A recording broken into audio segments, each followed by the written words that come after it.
My name is Eve Grinstead, and I am the program officer at the Institute for Ideas and Imagination. I am delighted to welcome back Xiaolu Guo to the Institute, where she was one of the inaugural Abigail R. Cohen Fellows in 2018. For those of you who are unfamiliar with her work, Xiaolu is a Chinese-born British writer and filmmaker. Her novels have been translated into 28 languages, and she has directed a dozen films, including both documentaries and fictions. To say nothing of the praise she has received for her films, her writing has received such accolades as Granta Magazine's Once in a Decade Best of Young British Novelist in 2013, the National Book Critics Circle Award in 2017 for Nine Continents, a memoir in and out of China.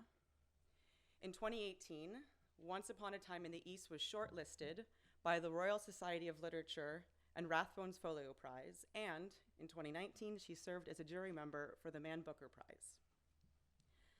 Among other projects born of her time at the Institute, including writing the novella to accompany Zasha de Castri's opening piece for the 2019 BBC Proms, she finished A Lover's Discourse, which was shortlisted for a Goldsmiths Prize in 2020.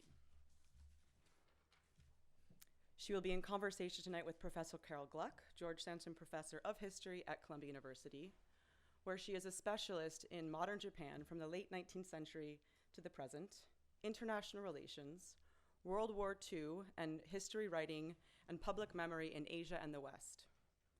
Professor Gluck is a co-chair of the Trustees Emeriti of the Asia Society and a member of the Board of Directors of the Japan Society.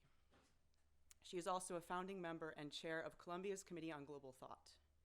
In Paris, she is a visiting professor in the Masters in History and Literature program and is on the Faculty Advisory Board of Columbia Global Centers Paris.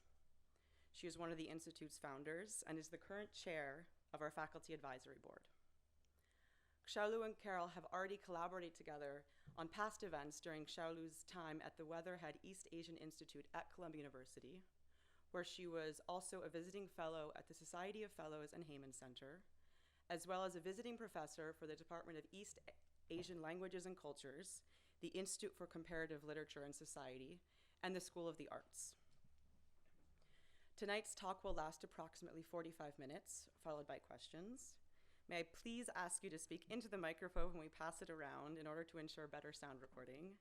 And finally, I would like to thank the Red Wheelbarrow Bookstore for providing Xiaolu's books, which will be available for purchase after the talk. So without any further ado, I present Xiaolu Guo and Professor Carol Gluck.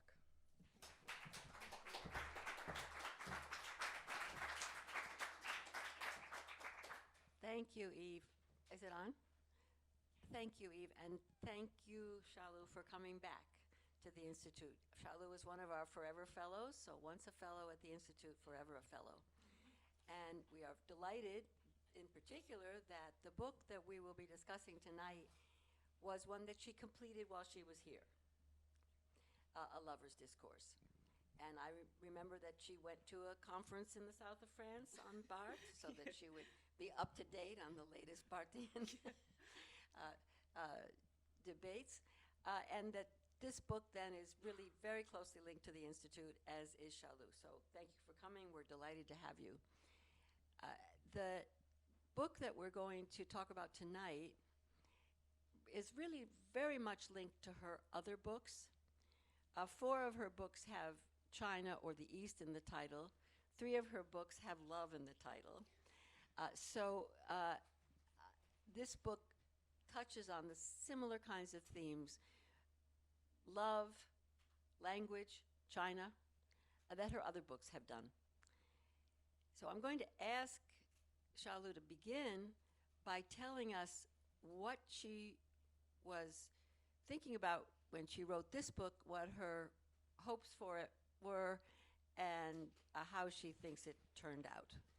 Thank you, Carol. This is a very big question. Okay, the destiny of this book. But before I answer this question, I want to say a huge thank you to everyone here, and especially to Carol, Bruno, Eve, Lauren, and Marie's not here, and also Mark, because I was a first year fellow here. It was brand new, and I remember when I came with other fellows, the worker still doing the painting, and the office still like putting the new chair. And I think Eve was introducing, okay, here you can make tea, and here's a coffee. The corridor goes this, and the whole place was making it, into this amazing, beautiful place. And finally, it's finished, and then pandemic started. So for me, it's very moving. Finally, I could leave London. For nearly 2 years, I couldn't leave UK. And this is one of the first trip I managed to arrive 2 hours ago by Eurostar. So for me, it's a very moving moment. I know for you, maybe it's nothing, but it's personal. For me, really, I feel lucky I managed to come back after 3 years, really. So also, when I was writing this novel, it was real. I knew it's going to be published for some reason. There's confidence there when and I remember asking Carol a very technical question, how should I do it with the language? How should I connect with Roland Barthes? And I remember taking trip with Lauren Wolf to Bordeaux, to where Barthes was supposed to be, the conference, and looking at the light, French light, where was written in Roland Barthes' work, and all this, and now, okay, it's a book here. Yet not in French for some reason. The slow speeches here. Anyway, what I try to do with this book, I have this strange tendency to rewrite my earliest work. Just this strange tendency. So nearly 20 years ago, I wrote my first novel in English, other than in Chinese, called A Concise Chinese English Dictionary for Lovers. And that was a novel first, I left China, I was young, 29, came to Britain first time, left China, and I thought, I'm gonna write a book in complete broken English, pay my homage to my favorite writer, Roland Barthes, which I read in university in Beijing, especially that book, The Lover's Discourse, Fragments. And I was naive, 20-something years old, and I thought maybe I could have this kind of almost like parody of Barthes' work, but from a Chinese linguistic point of view, penetrate certain myth between the man and women without knowing, in Barthes' case, is something else. And I was just this kind of blunt, naive, try to experiment with my own kind of narrative, but on the path of a certain kind of writers I love and follow, including Duras or Calvino, those kind of European writers. So the novel was published nearly 20 years ago, but it wasn't the novel I wanted to write. But the novel somehow took over, it went everywhere in the world. It's in very broken English about a Chinese person lost in language in transition, but it was most successfully translated. So strangely, the novel had its own life. And then yet I was left alone and said, well, where was this novel I supposed to write? And now, 3 years ago, when I came back to Paris for real, to live here for real, as a writer residence, and I thought, okay, this is a moment. Now I understand something about this culture and about. I will do it again. And of course, it was completely different because Brexit happened. And I told Carol I was desperate, try to leave Britain somehow. Because I had to quit my Chinese nationality because it's illegal for Chinese to have another nationality. So it was a decision when the Brexit referendum that year, I just need to decide, give up Chinese citizen, join British. But once I joined British citizenship, I lost my European, the passport changed. You're no longer within European Union, British and the United Kingdom, that top bit is cut in the new passport. So I think I do see myself culturally European, even though maybe the physicality or biologically I'm Chinese, but I'm European by culture. And it was like sudden loss, am I gonna be cut off again, by adopting another new nationality? So the Brexit come into this new book. And then once again, the idea of writing this novel, pay homage to Barthes, again kind of lost in this new, just personal history. And so now these novels, I think it's like a documentary novel we were mentioning. It sums up my reflection of Britain in the map of Europe, the loss and the gain of these women, who is a film anthropologist, and her relationship to a European landscape architect. And so the landscape architect is of course symbolic profession for her to find a home, through this man, through that landscape, which is foreign to her, and through the language, which is kind of experimented in the book. Sorry for such a long answer. No, it's exactly it's the right answer, because I think if you do look at the book that had a life of its own, A Concise Chinese-English Dictionary for Lovers, the first sentence in it is so sorry for my English. I'm gonna get it right. Sorry of my English, and it starts with Xiaolu's writing the way she could in English, and the English improves in the course of the book, right? And it's a tour de force of expressing the difficulty, the loneliness, the progress that you make in learning a language. And this book, which takes the story, maybe you said rewrites it. Maybe it rewrites it. I think it's another book, but with the same themes. So let's start with language, because the language in this book doesn't have those kinds of errors in it. The language in this book is a way to think about one's self, one's identity, one's love. I mean, this is the Barthes too. So tell me a little bit about how the language works in this book, because you told us how it worked in this one. I actually wanted to introduce the Germanic language into this novel through that man character. But it's odd, for a writer, playing with language, playing with characters. When you say the last 3 books all about love and lover, actually I never realized that, because all I want is all my life writing monologues.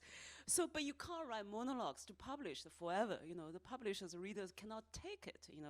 There's great books out there already, and the Ulysses is done. You can never write such monologue. So I was just desperate how to write monologue, but occasionally there's an interlocutor there. So then I had to invent another self, which had to be man, each time, because it's easier, man, woman, having conversation. So my last 3 novels is just a conversation between man and woman, and often in the amorous, kind of enmity, right? They're just having battles between themselves. And it's really this writer's alter ego speaking to the self, making trouble of the self, discussing identities, belonging, home, or disagreement of the body or the other body, or the world out there in relation to myself. So where the language, how does that play? It's strange, when I was in China, I never realized the language become the author's only identity, because he's just writing in Chinese. And then when I left China, I already published quite a bit of books. Suddenly, I suffered this language crisis, which is identity crisis. Because when I came to Britain, I said, either I choose to write in Chinese, and then there's layer of censorship going on, including self-censorship, and then going back to political censorship in my native country. Or I'm gonna write in a broken second language, but at least somehow when I write in second language, there's no self-censorship in me. I might be censored in both cultures, but I somehow feel very free. This young kind of enfant-like, naive, innocent person there speak, whether broken or not. And the sense of shame also disappears a bit. I don't know why, because as a foreign writer in Britain, I don't have a name there. I don't have a history there. So I don't have a sense of, would I be a great writer in a foreign land? So this kind of personal ego and ambition suddenly disappeared, which I had in my native country. So I don't have this kind of self-value or certain vanity I had in my native country.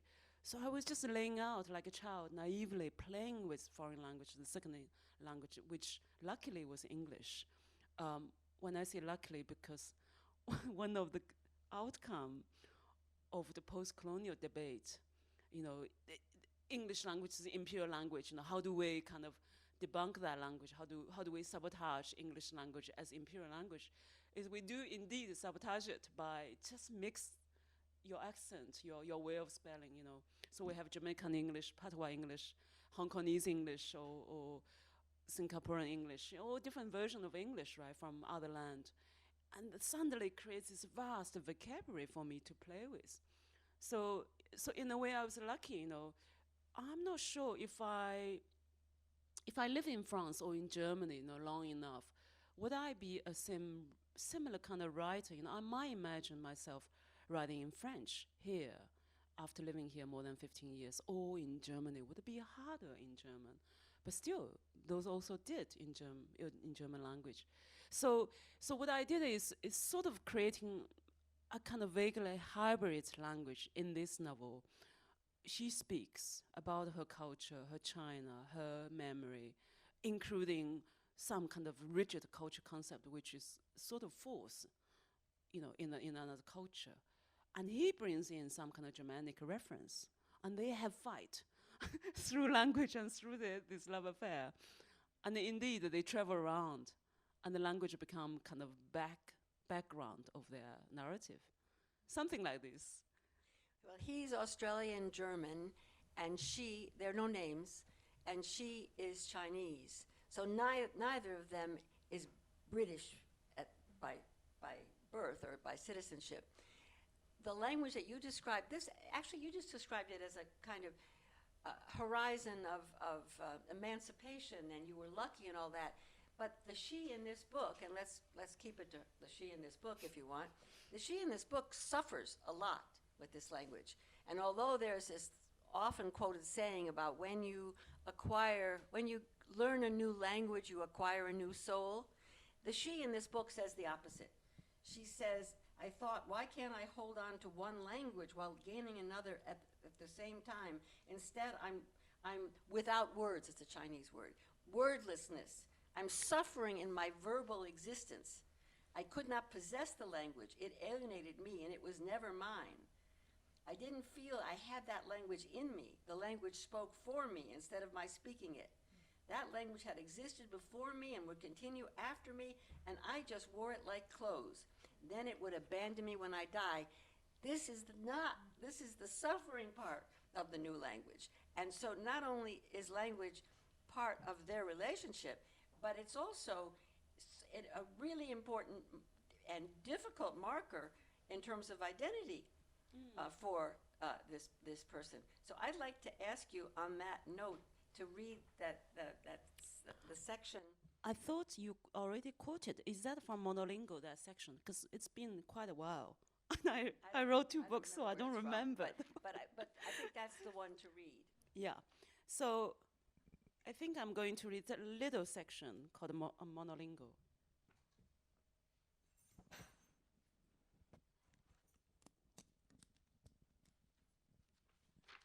Even though I speak English, I can write and read in English, far from perfectly. Still, I feel I am monolingual. I only have one language. And I don't know why I feel this way. It is exactly like what I have read from Derrida. And he said, I only have one language. It is not mine. Yes, I am monolingual. That's what he said. Well, perhaps I do understand what Derrida meant here, at least. That language is never mine.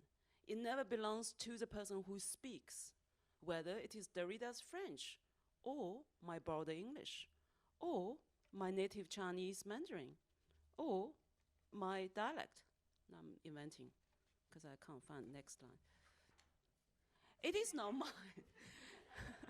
No, it is not mine.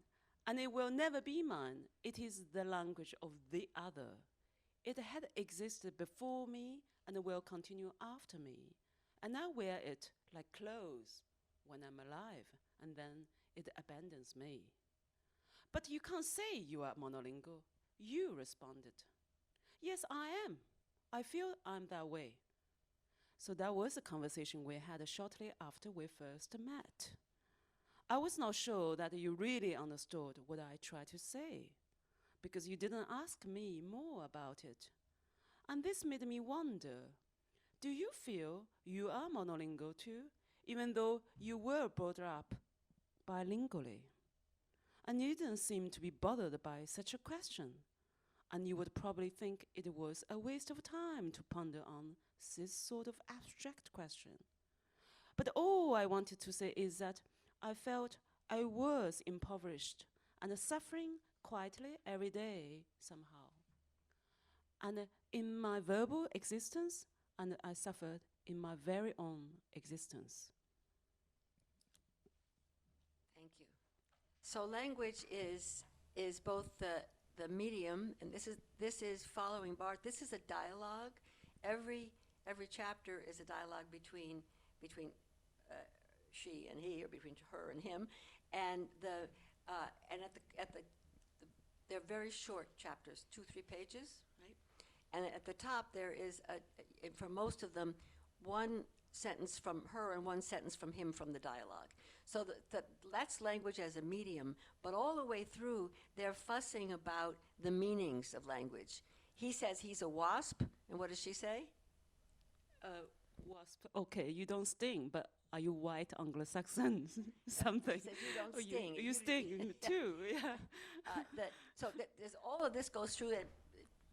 Brexit, she looks up in the dictionary. Brexit's not in the dictionary. There's a lot of language, and the German plays into that as well when you start doing that with German.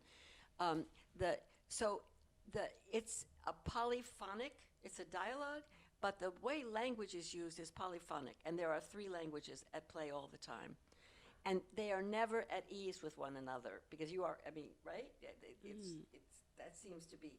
So this is something that you feel. There's another book called I Am China, which is a novel in which the protagonist is a translator who tries to wrestle the meaning of letters between 2 people in a relationship. So this is what I mean about the language as the matrix for understanding who you are as a person, where you fit or don't fit in the world, what you lose or gain when you have to move among languages. So I'd like to turn to what the language is, the work the language is actually doing in the novel, which is this is a novel about love, the lover's discourse. What do you want to tell us about love? I'll tell you after the dinner, okay? We're gonna have a nice dinner, so I do that.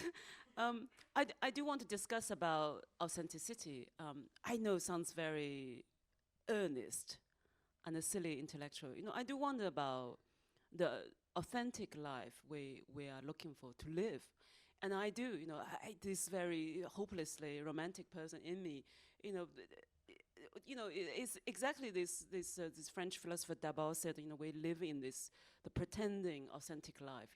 I think we really live in this construction of EasyJet holiday, that everything is spectacle. It's not the realness we live in, it's the representation of a good life we live in. And I want to discuss, the authentic love and the authentic daily life, without being formulated or completely conformed into this middle class pattern, So then I had to introduce the idea of she's this film anthropologist going to this real village in China, because I also made a film about this village, and which is appeared in this book. So I mixed film and novel writing. But this village is called Dafeng village in Shenzhen towards Hong Kong, which is very easy to access. So what this village does, so if you want a real size, 1-to-1, Leonardo da Vinci or, Mona Lisa maybe is too, let's say too easy for the villagers, something very difficult to paint, from Caravaggio's time, So the villagers can do it in 2 days' time, 1-to-1 size, look exactly the same, at least to my amateur eyes. Of course, when you have these little tools, you say, God, that's terrible. But the amazing thing about this village near Shenzhen is there's 2,000 peasants live there. They still live there. They self-trained. They never went to art school. And I come from artisan family. My father was a painter too. So all this village does, from grandmother to grandpa, to little kid, to wife, to husband, every day they sell handmade Western classical art. So if you say, Picasso or Kandinsky, they say, well, that's too quick, too easy to do. buy something more expensive. I can do Mona Lisa's Virgin on the Rocks, for example. And then you say, well, it has to be exactly same size, look exactly the same, like original. They say, sure, wait for 7 hours. I do it in front of you, something like that. So I want to question about, what for these people, what is authenticity, right? For the labors, for the hard labors. And then us, we are the art consumer, artist as art consumer. I went there and I said, so when I was making the film, I was writing this novel, I assigned one of the artisan who is kind of a young peasant. I said, have you heard of Caravaggio? And he said, Caravaggio, maybe, I don't know. Show me what kind of work. And I was just randomly showing him on my iPhone one of Caravaggio's work called Senjong in the Wilderness, or let's say Senjong in the Forest. This young Senjong model with red rope in this beautiful, dark, rocky forest with some plants in the back. And then this typical Caravaggio, the light and shadow, which is impossible to paint. And he said, okay, it looks slightly complicated. I can do 2 days, he said like 2.5 days, but you have to wait another 2 days for the oil to dry, which kind of counts for 6 days. And I was so eager to make a film, I said, whatever, how many days, I just wait.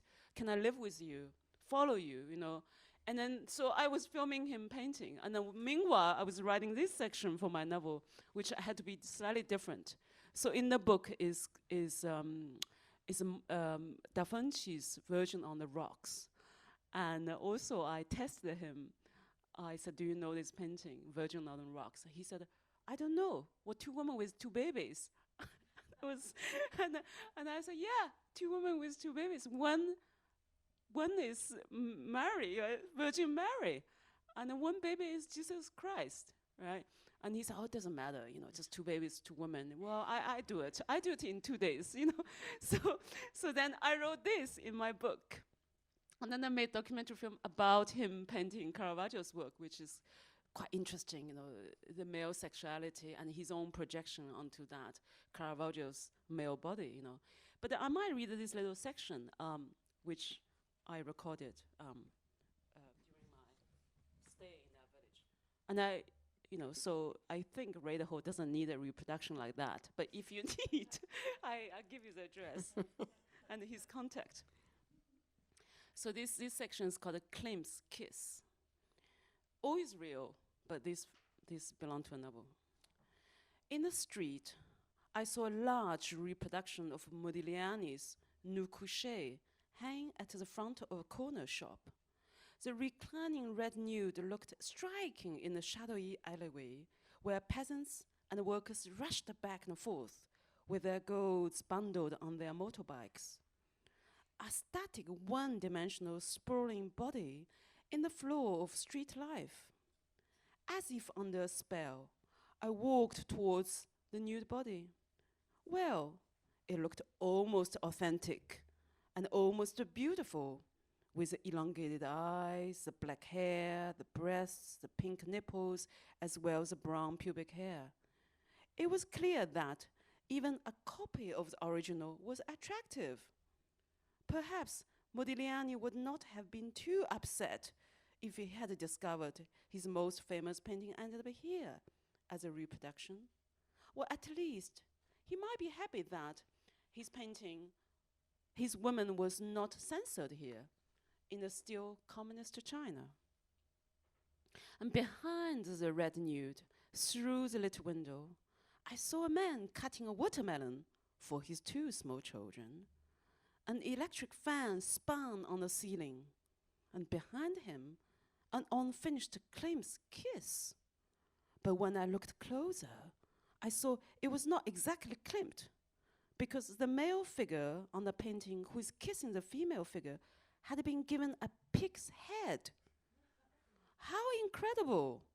Had the painter done this? It really reminded me of the Nigerian-American portrait painter Kehinde Wiley, who had copied Caravaggio.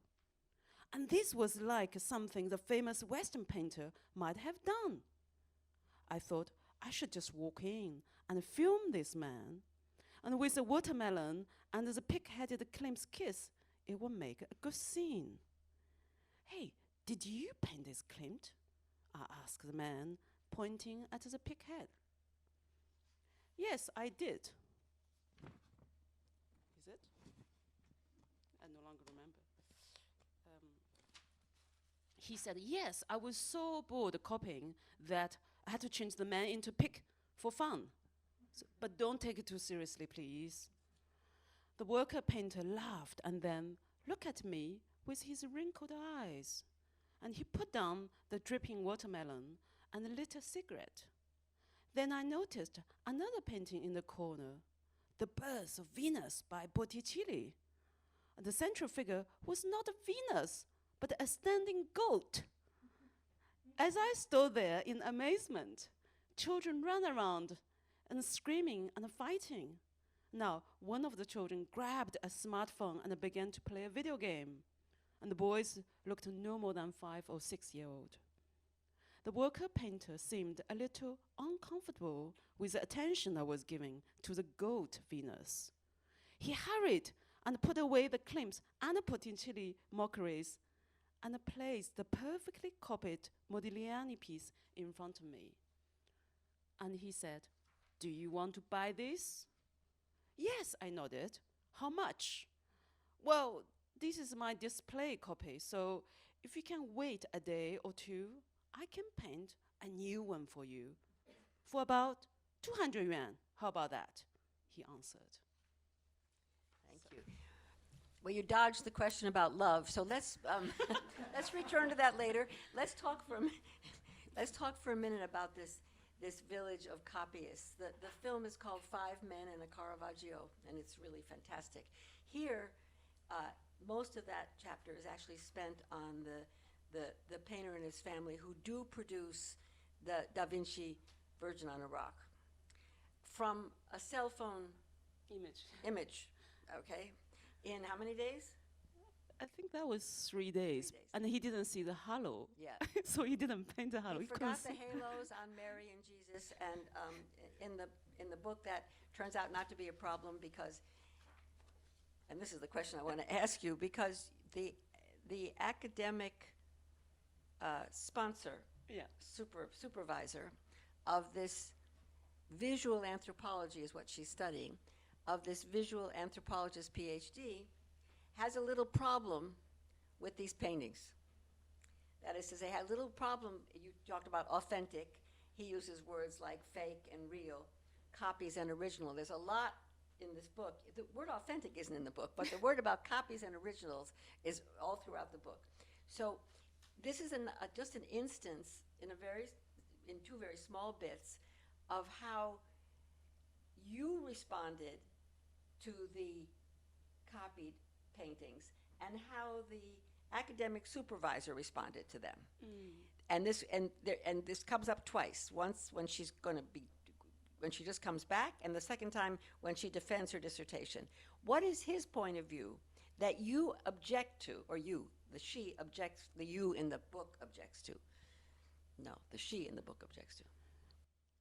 Yeah, I think in the book they had a quite academic discussion about authenticity, whether there's a kind of exquisite first meaning put by the artist's hands first time. Her argument was not very sophisticated, but it's really just my improvised argument. How did we deal with Jesus Christ's image, throughout centuries?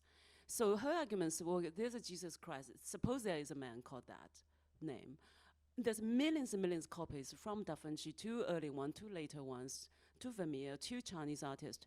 There's millions of copies of Jesus Christ. So what is authenticity? Are we talking about the original image of the man or the representation of Jesus Christ? And that's very particular in the Western classical painting. In Chinese or Japanese painting, we don't have that tradition. We don't have figures in our painting. So as a Chinese ink painter's daughter, who I am, I studied after my father, the traditional ink painting, basically just shanshui, mountain and water. And occasionally there's a figure, maybe Zen, Taoist. It's in the corner of the painting, but that's very rare. That's very disturbing. If you have a figure you have a butterfly, you have a buffalo or butterfly, but you don't have figures normally. And the figure's never named or never this grand figure, like in the Bible, all the figures you would recognize, Master Matthew or St. Peter or whoever. And this is very, very Western for us. The sacrificed figure, everyone would know, immediately recognize in the Western painting. And I think it creates this wonderment for East Asian, let's say naive person, say, okay, is this authentic? You have done it, 3,000 times, okay, I'm going to see a different version of the same figure from the same story. So her argument is not sophisticated in the book, but really I wanted to question, in the capitalistic time, the Chinese labor is reproducing everything, authentic and non-authentic. So the village where I grew up, for example, the whole street produced Gucci bags. And some are not labored, so they just made quickly. Just sell as Gucci, which cost like 20 yuan. But some are properly labored and been examined by the Gucci boss from Italy. And they were real Gucci, so they sell 2,000 yuan. And then you go there, ask, as a Chinese village person, my mother would ask. My mother was much more typical village person than my father. And she would ask, why is it your same grandma made a Gucci? Why that's 20 fake? Why that's 2,000? And she asked the right question. Just because there's someone came from the headquarters in Europe, said that's real one, I authorize this streamline, this factory line. And that, we're not authorized yet because there's some kind of legal issues. We need to get a lawyer behind it. So the question of authenticity when you are growing up in the completely handmade artisan smith tradition, we were all smiths, we trained as smiths, and we're thinking, whether it's legal or not, how do we see that idea of authentic product? And when we talk about China, the last 20 years, China is this postmodern nation because they can reproduce everything and make fun of the most authentic product, and especially Mac computer, for example, what is real one if they were produced in the same province by the same people? Some are real, some are not real. So it's messy discussion, But you actually are much more positive about these reproduced paintings, not about the Gucci thing, but about which is not in the book, but the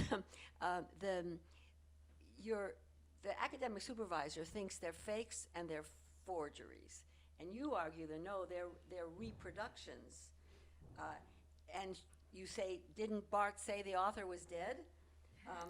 Maybe the Chinese are postmodern. They interpret Western meaning with their own eyes and hands.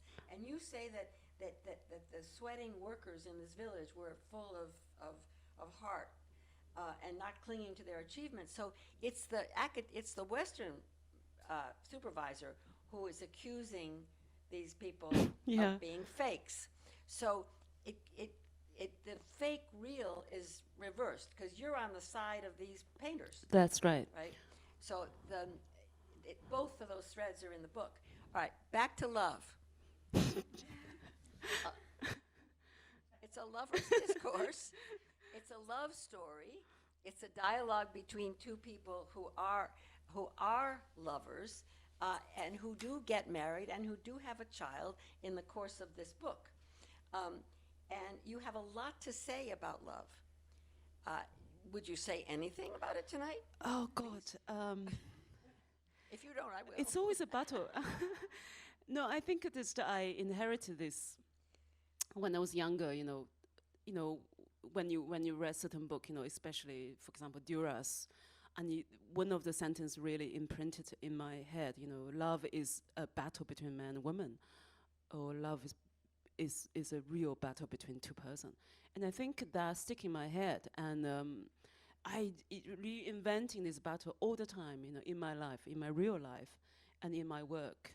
I guess, there's some kind of feminine women's physicality, if we don't create, we can't create war.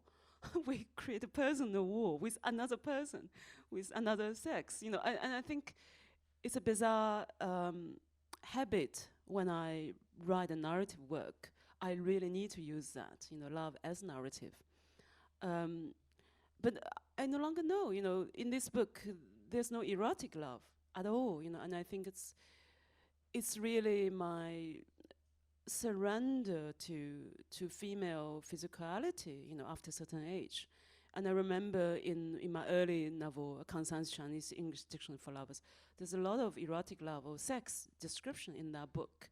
And I remember I was doing reading in Germany, and I remember my German translator supposed to read exactly German translation when I finished reading my English part, and she wouldn't because it was too embarrassing for her. and I remember those years, all this embarrassment. But really, nearly 20 years passed. Somehow the physicality of love disappeared, and the idea of settlement or home, not a very materialistic home, a home where you find harmony with your partner, with a country more or less linguistically coherent to your past, or in my case wasn't, but culturally linguistic, you can somehow embed or kind of, organically cook together. And that's the representation of love, it changed, really. Mm-hmm. And you also say, you mentioned daily life earlier, you also say at one point, there's a very romantic idea of love, the character here, but she also says that love is really, that real love is a love that's brought down to earth. It's only real when it's mixed up with dirt and sweat. Otherwise, it's just for puppies and adolescents. So there is this is love in daily life. This is a book about daily life. But what goes on there are some other chapters of the research trip to the village in China and a couple of other things. But basically, these, you mentioned the word home, and the sense of being unrooted, uprooted, rootless. So that the sense that what you just said, because the homes change in the book. I mean, from a flat to a boat to a house in Germany to a cottage in England again. And at the end, there's still an unrootedness, a rootlessness, but this struggle, this bond brought down to daily life, that's what seems to be love by the end. You're right, it's not terribly physical, but it's very strong. Is that wrong? I think the original idea, the traditional idea of a home really disappear, and we should just abandon it. Otherwise, just cause this endless sorrow and nostalgia for home, because in a lot of language, home is different word. In Chinese, 老家 is old abandoned house. And maybe in Germany, it's to do with, Zenzu, nostalgia, home. Maybe in French, la maison, or not really. What is a home, really? Because our traditional idea of home is before Industrial Revolution. I really think 200 years of Industrial Revolution completely abandoned the traditional idea. Because in the old days, 200 years ago, before Industrial Revolution, home is linked to the land and the landscape, perhaps the farmland, the animals, which my grandparents had. We had those little place by the seaside, and then he had this sea corner, he go fishing, and then we have the little patch, we grow the sweet potatoes. And that's exactly the traditional idea of a home. But industry come, and in the West, your industrial revolution 200 years before us in China. So you go to some other cities to work, and then the wife will follow, and then children will be removed from the traditional home, going to some industrial little town in a mining place or a factory. And the idea of home is just a little flat, a little apartment with 2 rooms. And this is no longer our poetic, nostalgic idea of homeland. When you read a Polish author, homeland, you say, wow, that's last century. And in this book I wish I could be much more radical, brutal, to say goodbye, sad, beautiful, old nostalgia. I wish I could say, let's embrace this complete naked 2-bedroom place or one-bedroom place, our newly constructed a new identity, made shift stage of our life. Now, I must say, you're very hard on architecture, modern architecture. I felt that all the way through. You're very hard on Le I wrote that. Corbusier. I was hoping Peter, Peter didn't would love that read. part. That's right. But the point is that it's what you just said. The machine for living is what's replaced. What you always talk in terms of landscape, and it's the natural things that are gone. That's what you've said here. I want to end with one last question because I'm not going to let you say anything more negative about modern architecture. The last question. Do you think or feel, and I know what I think, but I want to know what you think. Do you think or feel that the she in this book, in any way, you said love changed. Do you think she has changed? Is this a story about her? What happens to her in your mind? Is she the same person at the end as at the beginning? And I don't mean necessarily what her citizenship is.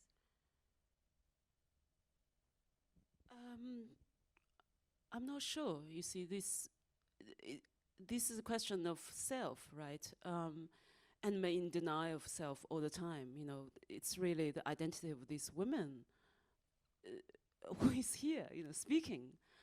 And is still very wildly wanting a lot of things in life, and is still very ambitious about many things and discontent.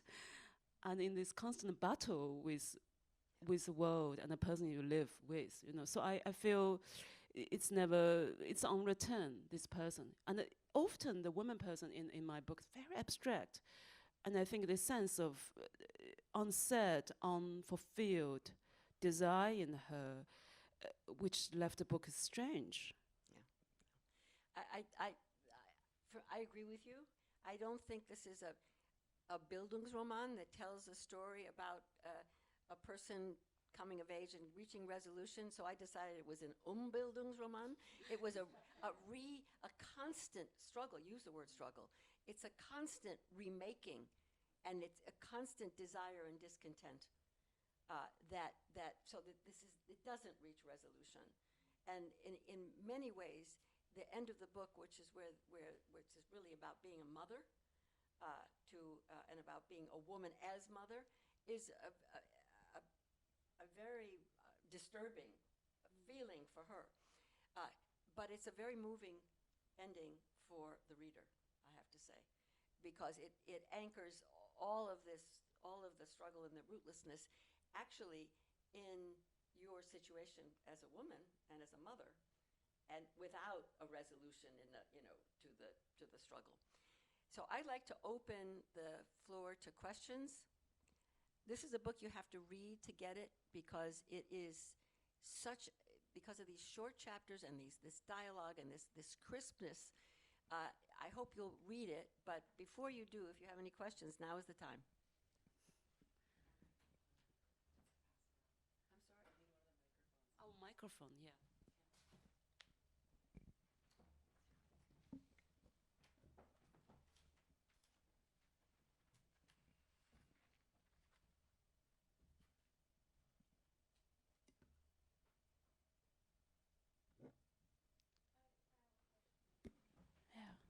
Please. Hi, thank you so much for your talk. This is just like a little question. I was wondering, because I think you are adapting like two different languages to each other when you're thinking, when you're writing. Do you feel like you're trying to translate the sentiments of one language into the other one? And how do you feel that this plays out? Because it was very interesting hearing you talk about like the English, because it's such a global language today, and we can see how English can like mold itself and like its different patois or like other combinations like Spanglish, Hong Kong English, all of this, right? So I just want to know, like, do you feel like there's a predominant language that you're feeling in, that you're trying to translate this into the other one? Yeah, it's great, really valid question I ask myself every day until I just give up. to the narrative, you see. Otherwise, narrative won't flow anymore. But in my early days, when I switched from ideograms, I don't say Chinese ideograms to alphabet, because the Chinese character ideogram. So you write a mountain, look at mountain, and of course, moon look like moon. But with ideograms, there's a more complicated bit. Certain radicals in Chinese, if the image when you make a picture no longer can present a complex meaning. If you say sadness in Chinese writing, then how do you write sadness? Because you can't paint a flower or dead flower. It might mean something else or mean autumn. So you can no longer paint that character in Chinese language. Then the Chinese characters start to become very complex. So sadness, chou. So there's autumn on the top, radical autumn, and there's a heart underneath. So become chou, sorrow, sadness. And that's still, you can visualize it, if you study ideograms. But then in English, sadness is S-A-D-N-E-S-S. So, okay, where, how, you just need to remember that. There's no deep meaning within the spelling. There's no deep underlying meaning in that alphabetic kind of order. You can't do the other way around. You can't make a calligraph out of S-A-D-N-E-S-S. And so that the deep translation in my early years, the first 10 years, I was so slow writing any sentence because I was just in the primitive self-translation in different degree, different layer.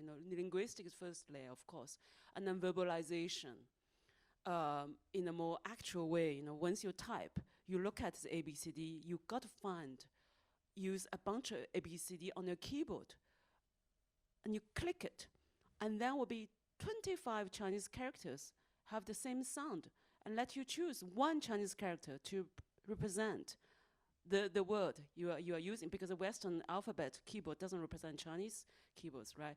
And there's no Chinese keyboards, of course, and it's extremely complicated. It's such a process of losing yourself in a linguistic transition. And I think later on, I just somehow follow my verbal instinct. So as I speak now, you hear very messy tense, grammar or gender difference. I don't make the difference with gender or grammar just because I didn't go through that cleaning process. It's very odd. And then I think another thing is the psychic language. When we think, when we dream, it's not verbalized language. So your question could be asked in different ways. Say, what kind of language you dream? People often answer, oh, when I dream in my mother language. But not true, because in the dream, your grandmother would speak to your current friend, which may be in Paris, in a language mysteriously not verbalized, and they understand each other.